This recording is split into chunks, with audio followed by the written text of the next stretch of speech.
कर्मचारी भविष्य निधि संगठन यानी ईपीएफओ रिटायरमेंट की उम्र बढ़ाने के पक्ष में। रिपोर्ट में कहा गया है कि 2047 के लिए ईपीएफओ के विजन डॉक्यूमेंट में रिटायरमेंट की उम्र बढ़ाने का सुझाव दिया गया। डॉक्यूमेंट में दुनिया के अन्य देशों में अधिक रिटायरमेंट उम्र का हवाला भी दिया गया। माना जा रहा है कि 2047 तक भारत में ऐसे 14 करोड़ से ज़्यादा लोग होंगे जिनकी उम्र 60 वर्ष से ऊपर होगी।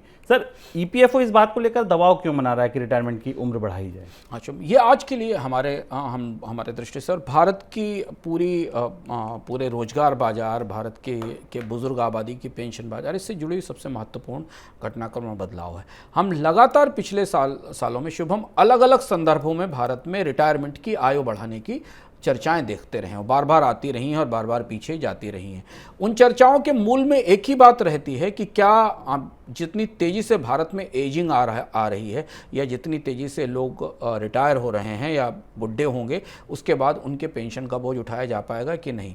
भारत में 15-16% आबादी को छोड़ दें तो इसके अलावा अधिकांश आबादी के पास तो कोई पेंशन है ही नहीं, उनके पास कोई सिक्योरिटी नहीं है। अब यहाँ से आप दो चीज़ें देख सकते हैं कि भारत का जो सोशल सिक्योरिटी सिस्टम है वो कितने गहरे दबाव में है। अब अगर आप ईपीएफओ को माने तो ईपीएफओ के पास 12 लाख करोड़ रुपए का एक कॉर्पस है और करीब करीब 6 करोड़ लोग हैं पूरी आबादी में जिन्हें ईपीएफओ पेंशन की सुविधा या पेंशन की गारंटी या पेंशन की सुविधा उपलब्ध कराता है। पूरी भारत की आबादी में बहुत छोटा नंबर है।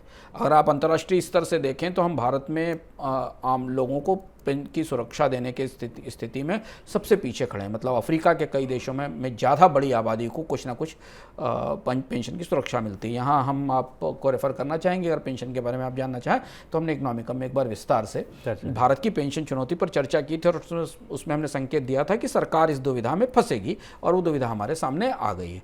तो पहली चीज़ तो ये कि इतनी छोटी सी आबादी को भी आने वाले समय में पेंशन दे पाने की क्षमता भारत के ईपीएफओ में नहीं है, इसलिए वो आयु बढ़ाने के लिए कह रहा है। दूसरी चीज़ ये कि भारत में इससे पहले पेंशन रिफॉर्म का बुनियादी आधार ही यही था कि सरकार पेंशन का बोझ नहीं उठाएगी, इसलिए नई पेंशन पॉलिसी लाई गई थी। ये कहा गया था कि लोग अपने कंट्रीब्यूशन से पेंशन चलाएंगे। उसके बाद भी जो कंट्रीब्यूशन सरकार को या बाकी लोगों को करना है उसका भी बोझ इतना बड़ा होने वाला है कि उसे उठाने की क्षमता भी पेंशन भारत के ईपीएफओ में नहीं है और इसलिए ईपीएफओ चाहता है कि इसे आगे बढ़ा दिया जाए।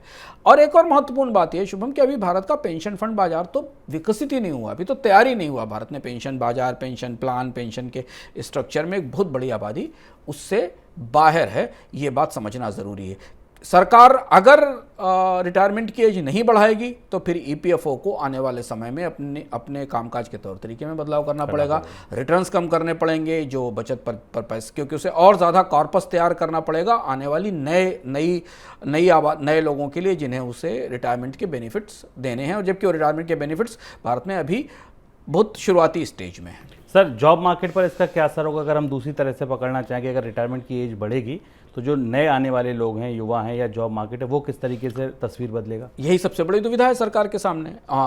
ईपीएफओ ने अपने विजन डॉक्यूमेंट में हवाला दिया है कि यूरोपियन यूनियन में रिटायरमेंट की एज 65 साल है, डेनमार्क, इटली, ग्रीस में 67 साल है, अमेरिका में 66 साल है। भारत में अलग अलग नियमों, अलग अलग व्यवस्थाओं के तहत रिटायरमेंट की अवधि 98 साल से 65 साल के बीच में है। भारत तो अजीब सी दुविधा में है। भारत को ज़्यादा नए पद खाली चाहिए, यानी जो लोग 58 या 60 साल में रिटायर हो रहे हैं वो रिटायर हों और उनके पद खाली हों तो नए रोजगार वहाँ आए, नए लोगों को रोजगार मिले।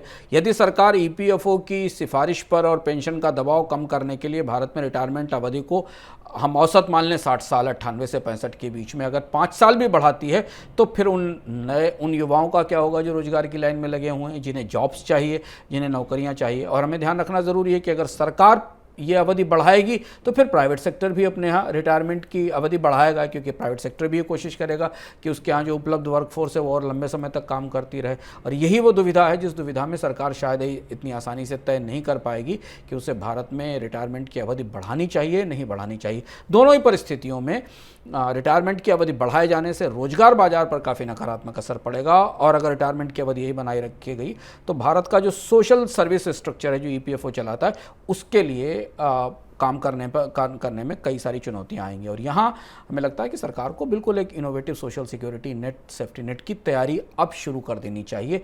देर नहीं हुई है, जबकि भारत में सामाजिक सुरक्षा को लेकर नए सिरे से नई चर्चाएं की जाएं, केंद्र और राज्य सरकारें मिलें और एक बड़ा प्लान लेकर आएँ जिससे कि देश की कम से कम अधिकांश आबादी का बुढ़ापा तो कुछ हद तक सुरक्षित हो सके।